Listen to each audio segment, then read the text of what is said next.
দর্শক, আমরা এখন অবস্থান করতেছি হালদা রিভার ভিউ।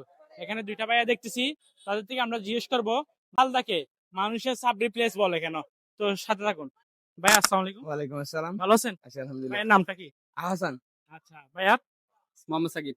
আচ্ছা আচ্ছা ভাইয়া, আমরা তো এখন হালদা রিভার ভিউ আছে, মায়াবী হালদা রিভার ভিউ। তো মায়াবী হালদা রিভার ভিউর সামনে হালদা রিভার ভিউ। তো এই দুইটা প্লেসকে মানুষের সাবরি প্লেস বলার কারণটা কি, রিজন কি?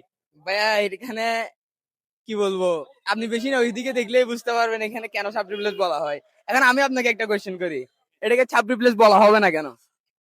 আসার সাথে সাথে এখানে অনেক ছেলে পেলে হাই হু করে চিল্লাচ্ছে।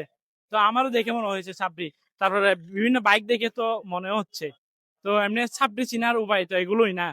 তাহলে এটা প্রমাণ হচ্ছে যে এটা আসলে একটা সাব রিপ্লেস। এখানে এখানে আমি বলি, এখানে হচ্ছে আপনার বাইক আরো স্লো চালানো যায়। ওরা নিজেরাই প্রমাণ করে দিচ্ছে, ওরা ছাপড়ি, ওরা বাইকের গতি কিভাবে চালায়, মেয়ে দেখলে কিভাবে যে ঠান্ডা দেয়, এটা দিয়ে বোঝা যায় এটা ছাপড়ি, এদের ছেলেগুলো ছাপড়ি। তো এখানে এরা এসে এসে এগুলোকে ছাপড়ি বানাই ফেলতেছে। আমার একটা মেসেজ থাকবে আপনাদের জন্য।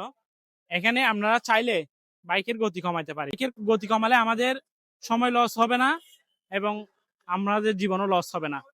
আপনারা যদি বাইকের গতি বাড়ান, আপনার জীবনের গতি কমে যাবে। এই কথাটা মনে রাখবেন। ধন্যবাদ সবাইকে।